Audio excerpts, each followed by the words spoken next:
You want to know how cartoons are put together? Stay tuned to this morning's Carolina People to find out.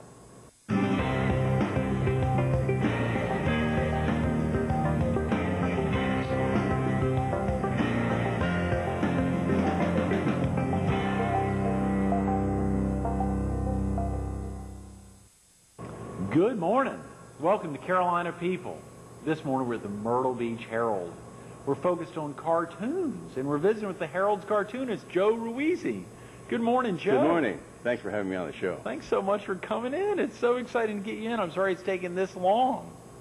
It's amazing. You know, there's oftentimes guests that you want to get in. It just takes a while to actually get up the courage to call them because you hate to be turned down if they say no. So thanks for saying yes. Oh, you're welcome. Joe, cartoons are such it's such an amazing thing. You know, when you think about that impact either in a newspaper or on the internet or you see it on a billboard, cartoons can be used in so many forms. Well, you know, it's a special kind of a flair that some people have, and there are a lot of people who think we have to be deranged to be cartoonists. You know? But with me, it started real early. It's like almost my signature to draw funny pictures. I love doing it. You mean on anything? You're signing a note and you add a little funny picture at the end? Yeah, or if I'm sitting in a meeting and there's a speaker, I like to do a little cartoon of the speaker. And it's almost, you know, kids do that with teachers when they want to make fun of them. But I was pretty good at it, so no one was ever offended. You mean the teachers were okay? Yes. Were cartoon? Because they liked their picture. Now, of course, you know, we think about caricatures. Have you ever done caricature work, Joe? I guess is a cartoon in some form always caricature? My caricatures are more like cartoon portraits. Mm-hmm. You know, I don't do the extreme big noses. There's a real specific kind of skill to that, mm-hmm. and I thoroughly enjoy it. In fact, it's one of my favorite things to do. Mm-hmm. But my caricatures turn out to be pretty good likenesses most of the time. Mm-hmm. Mm-hmm. And for that reason, when I do editorial cartoons on local business people or politicians, they're kind of happy. They're honored to be in the paper. Mm-hmm. You know, they like it. Mm-hmm. Mm-hmm. In fact, the very first one that I did for the Herald, when it was the Herald Star, was I was looking up a topic, and the topic was that they were voting on the fireworks ban mm-hmm. at the pavilion area, Myrtle Beach. Right. And it was there was a controversy over it because it wasn't covered by the county, and they had the freedom to do it if they wanted to. Mm-hmm. And there were 4 people who voted against the ban, and they lost this vote, of course. Mm-hmm. And I thought, this is a cute thing to do, so I drew pictures of these giant rockets, stuck them in the sand on the beach, and I had them all strapped to them. Oh, wow. And one of them was saying, this is the last time I'm going to vote with the minority. You know? And, that was the first one that I did for the Herald. And it was that was where, the funny thing that happened because of that was that at the next council meeting, Marion Foxworth commented that he made it, into the editorial cartoon. That's right. So they do like it, and I enjoy meeting them. Yeah. And saying things like, I made fun of you one time, and they get a kick out of it. That's right. I saw you at the Republican Ball, and of course I attend lots of different things, but that was, that was one this past year, mm-hmm. and you had donated a lot of your cartoons to be auctioned off to raise funds for party-specific events. I know you do it for any party. I mean, it wasn't that party only. So it was exciting to see, of course, people seeing themselves that had been cartooned. And of course, a lot of cartoons are very serious in nature as well. I mean, you call them a cartoon, you may mostly think of comic. Well, the thing about cartoons, not so many people are attuned to this kind of thinking, but fine arts painting is like a step away from cartooning. Mm-hmm. You know, that's what I majored in school. Mm-hmm. And in fact, I make a little funny remark about it in my bio on my website, where I took this, I majored in fine art painting, and and it was proof positive that I was destined to be a cartoonist. Mm-hmm. People like Jeff McNelly, who did Shoe, one of my favorites. Right. He was a fine arts painter. Mm-hmm. And there was a little touch of his cartoon expression in those paintings. And that's what makes it possible to do something that's serious and still in cartoon form. I have one here that I'll show you later. I did tribute cartoons for Strom Thurmond, for example. Right. And I'm sorry. Memorials on different people's Yes, lives. right. Absolutely. Right. Yeah. A couple of names that have escaped me, but Sure. but they appreciate that kind of thing. Something tragic happens, and an editorial cartoon will depict it in a tragic way. That's very important. Obviously, a lot of deaths of leaders or doctors or otherwise folks that continue as public servants to make a difference. You've That's got to right. recognize them in a eulogy type form. A cartoon is as good as any. Cartoon's as good as any. Real quick about yourself, Joe. Are you originally from the area? No, I'm from Buffalo, New York. Oh, come on. Yes. What brought you down here? Well, there were several trips. I started out there. I left there, lived in Connecticut, and this was when I was going to the University of Hartford. But I wasn't strictly a student. I was working full time, working towards my degree, and went back to Buffalo. And then at a certain point, well, I worked at advertising agencies and an exhibit company in Buffalo. And it gave me a lot of basic training. It gave me a lot of discipline in production, because doing cartoons is more than scribbling. You know, you really have to work at it and develop something. Oh, yeah. So those experiences helped me, even though it was really rare for me to do anything in cartooning for a trade show exhibit, although it did happen once in a while. And that whole thing just gave me the motivation to get on a higher level, as I saw it. When I went to Syracuse, New York, worked for advertising agencies and an art studio where artwork was being done for advertising for that city. Right. And I got into another business because I was making a pretty decent living, but I had a family, and I needed to make more money. Right. Right. So I took a sidestep into a business that turned into be really lucrative. And I was in it for 27 years, and although it was pretty lucrative, and I could have decided this is my life's work, I couldn't give up the cartooning. So I was the only person. I was a manager for a company for insurance and investment agencies. Right. And I was the only one who had an art room in my office. So, wow. Because I did cartoons all through that time for my agency, and for the company and that kind of thing. You were doing it for the entire company. Yeah. I mean, Yes. You were kind of the voice with a pen. Anytime they wanted something motivational, I could apply a cartoon to it. Golly, Joe. It was fun. That's instrumental. Yeah. Of course, you mentioned your website. Is that lifetowncartoons.com? Lifetowncartoons.com. Okay, and that's an easy way for a viewer in Lumberton or Laurinburg or anywhere to check you out. Lifetowncartoons.com. That's right. Anywhere in the world. Worldwide. It's a World Wide Web. It's a great thing, isn't it? Yes, it is. That's where I have been getting most of my business around the world, because I've marketed my work through that website. And I've gotten things that have come out of the blue from Malaysia, come on, the Far East, and all around Europe. They find you from the internet, of course. They find me because of what happens is that we trade links with other websites. Right. And they'll visit, for example, a nursing website, and among others, my cartoons will be on there. So then they contact me, and it just sort of built up, and it's been working real well. But I have a desire to do work around here. I really prefer to work on the local level with people I have become familiar with, and people I get to know personally. Well, we see oftentimes, I guess it's a KegelCartoons.com on whoever that is, maybe John. Yeah, Darryl Cagle. Darryl Cagle. Right. Okay, so I guess a lot of cartoonists have wrapped either their name or something like Lifetown in addition to the word cartoon and .com'd it. That's right. Which is a great way to be able to track them down. Yes, it is. That's very smart. So you've always put pen to paper, and that's been a real source of inspiration for you. The name Lifetown, just as a matter of interest, of course. When my now 32-year-old daughter was 3 years old, she had a vast collection of critters and dolls and rag dolls and all that stuff, and she has and still has a great imagination.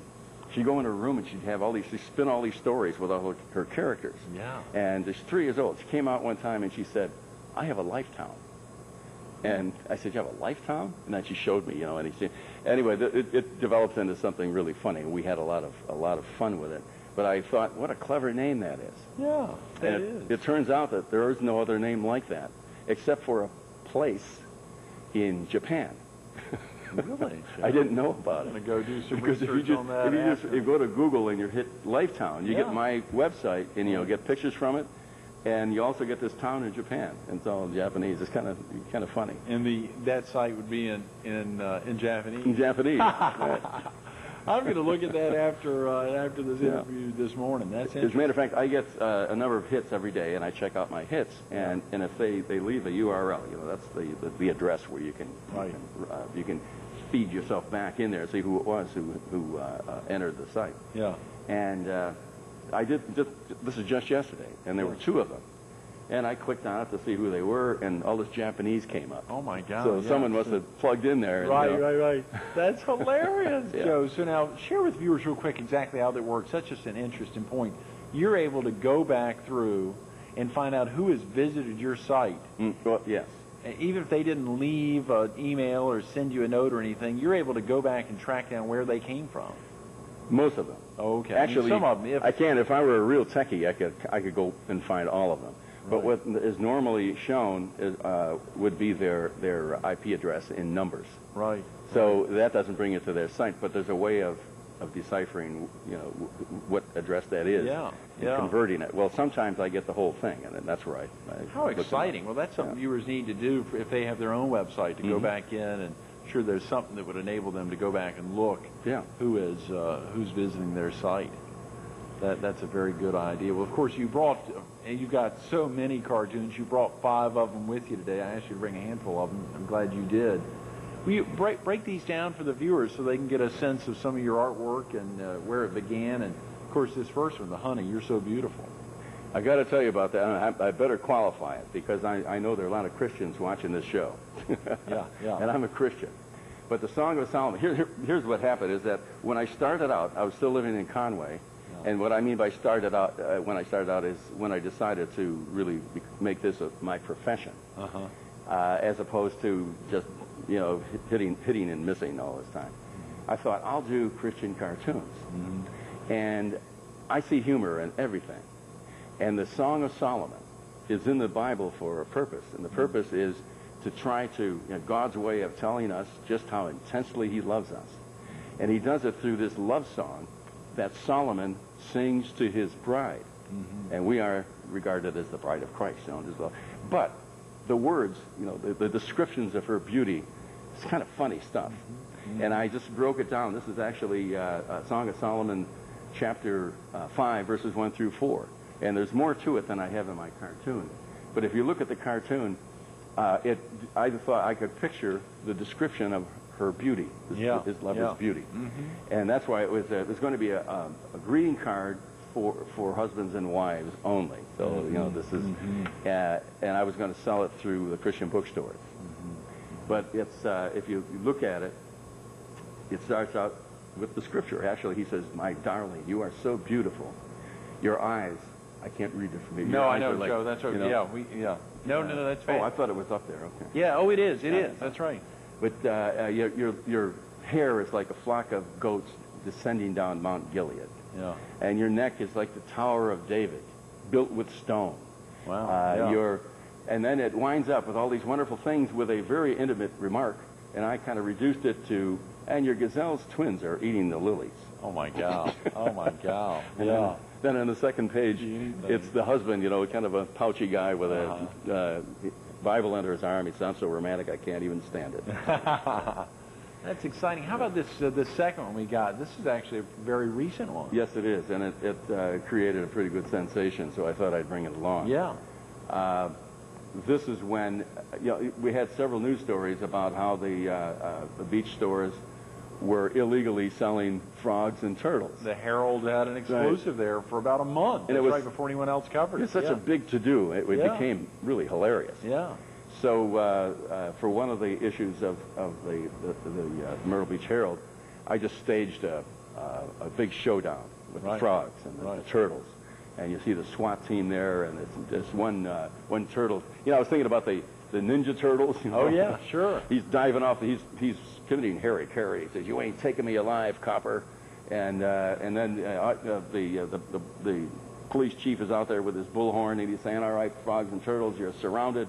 Come out with your legs up." Yeah, you're. In the meantime, and the whole point of this is that while they're making this big fuss over the busiest week of the year, yeah. 4th of July week, a lot of crime is starting to pop up. And while this is all going on, we got this sleazy-looking character picking the pocket of the police cop. Yeah, the police chief. That is great. It is amazing. All these is so great, Joe. And again, the picture says 1,000 words. It's like a picture itself, but you've got some words in each of these. This next one with Senator John Kuhn from Charleston and the First Lady.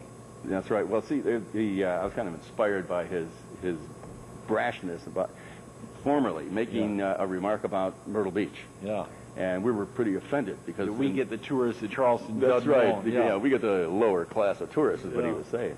And when he came to Myrtle Beach, it was sort of a reconciliation and meeting, I guess. Right. And he was given a little token of our friendship towards him. And that cartoon, he gave him a baseball hat. I had him pull it down over his face. Oh, yeah. But remembering that, and then seeing another story about him pretty recently, where when he was running for office,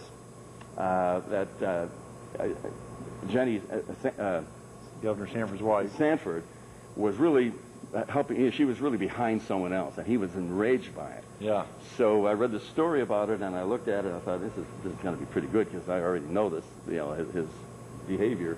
And he came up to her and he said, "Your support of my opponent is a low-down, unprofessional, unfirst lady-like assault on my Charleston-bred impeccableness." Yeah. And she just gave him she kicks him off the steps of the State House.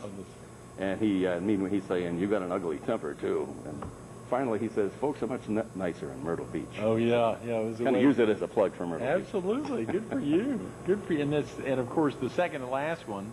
Of Andre Bauer there, our lieutenant governor. Right. See, I brought that out because the nature of the cartoons that I do is not really to ridicule or belittle people. Yeah. But to make fun or just make people laugh about something, whether it's a good thing or not. Right. And in this case, when I was at the Republican ball, I had a nice conversation with Andre Bauer, and he's really a nice guy. I really enjoyed talking to him. Nice guy, yeah.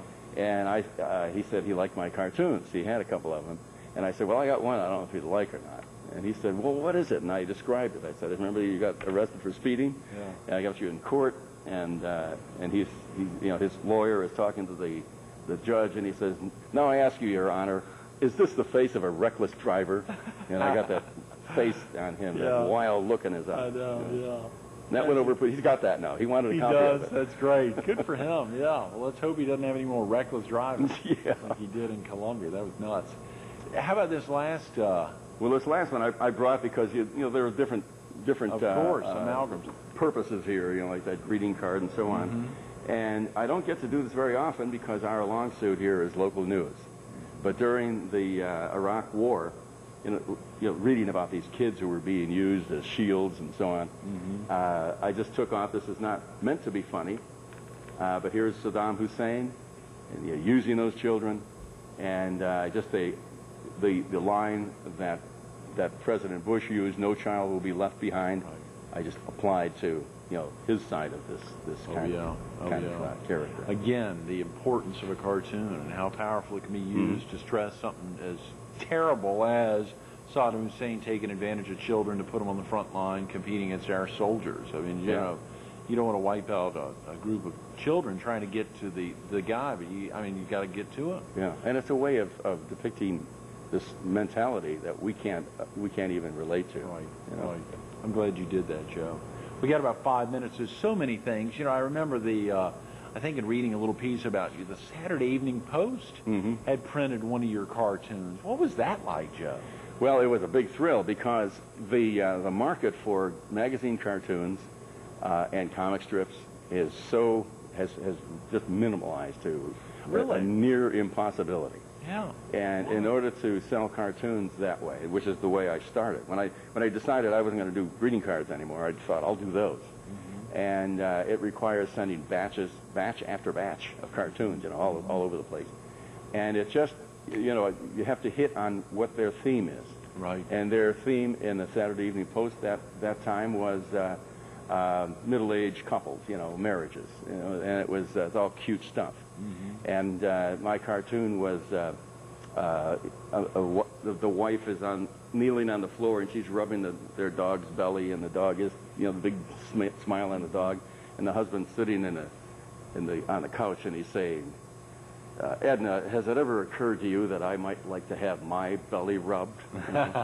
So apparently that clicked with them, and they printed it. They paid pretty well too. I bet that must have been really. It was a thrill.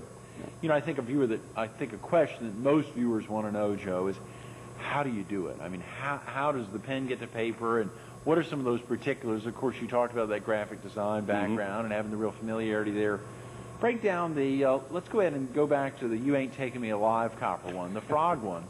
Just share with the viewers how you put that together. How does that work? How does it begin and end? And then, of course, it's emailed to the paper and they put it in. But how do you do it? It's amazing. Well, thank you for that. I almost always start out, I have to get away from my studio. And because the computer's there, and the trappings are distraction, sure. So I go to a restaurant and have breakfast, and there's a lot of clutter and clinking going around, around me, and I can think. Yeah, sure. And I do some scribbling there. So and sometimes my scribbling looks pretty good. Yeah, even on the back of a breakfast. Like a placemat. Yeah, placemat. Thank you. So then what happens is I take it to the studio. I use some of my experience in studio art, preparation, and rule it out. And I'll just take those characters that I scribbled, and I'll pencil them in and improve upon them. It takes me more time to prepare that, to do the pencil work. And once I get it done, then I ink it in. It's the old-fashioned way with pen and India ink. So you're not using computers a lot. No. Yeah. The only thing I use computers for, which I didn't for that one, is to add some gray shades to touch it up. And so that I can de-emphasize or emphasize things. And the only reason I do that is that when you use a gray wash, which is what that cartoon has, they're pretty touchy if I have a big area, So I think in terms of how this is going to scan. Right. I put it on my computer, I scan it, and size it, and while I have it there, I can clean things up and make some little improvements here and there. And then I email it to Myrtle Beach Herald. And Betty does a fantastic job. She does an amazing job getting into the paper and on the editorial page, right up above Tom O'Dare's a different drum, and to the right of the editorial. No matter what it is, it always strikes a chord, and it's such an amazing thing. Whether you were doing it for us or for the Sun News or the Florence Morning News or just LifetownCartoons.com, it'll touch somebody.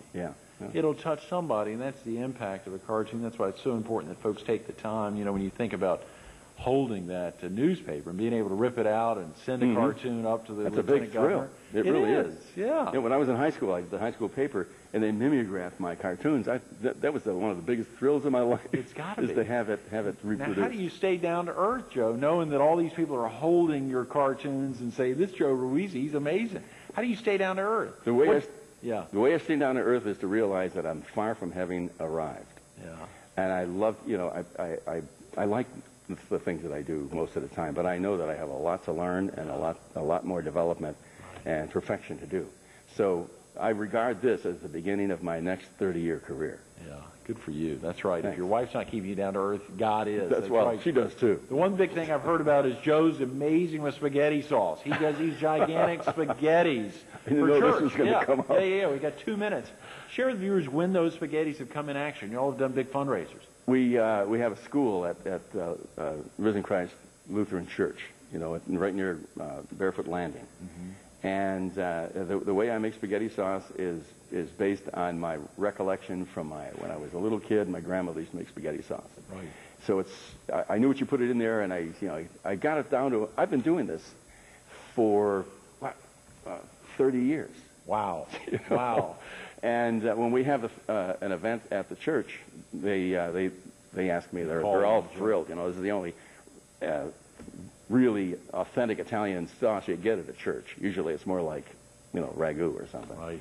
So and I enjoy doing it. It actually takes me half the week to get it done because I've made this stuff for 500 people. Oh, yeah, your wife has said it's an ordeal, but it's well worth it in the long run. That's right, that's right. We'll have to find out when the next spaghetti event is, and we'll put it in the paper, and you can let folks know what Lifetown Cartoons. Well, you'll get to see when it comes, you see these little spaghetti spots on my cartoon. Aha, I love it. Joe, thanks so much for being with us this morning. Stay tuned to more Carolina People with Joe Ruisi coming up next.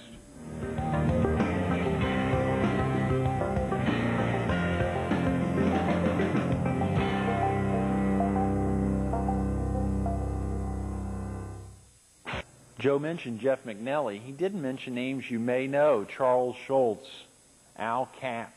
A lot of amazing cartoonists out there, whether they're doing it on comical issues or very serious issues, whether you're a caricature on the streets of New Orleans or Madrid, the big noses that you see of President Clinton or the big ears of President Bush, you recognize a cartoonist near and far.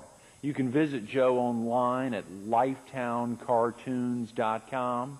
lifetowncartoons.com, or of course you can see his work every Thursday and all week long in the Myrtle Beach Herald. Joe Ruisi, thanks for what you do.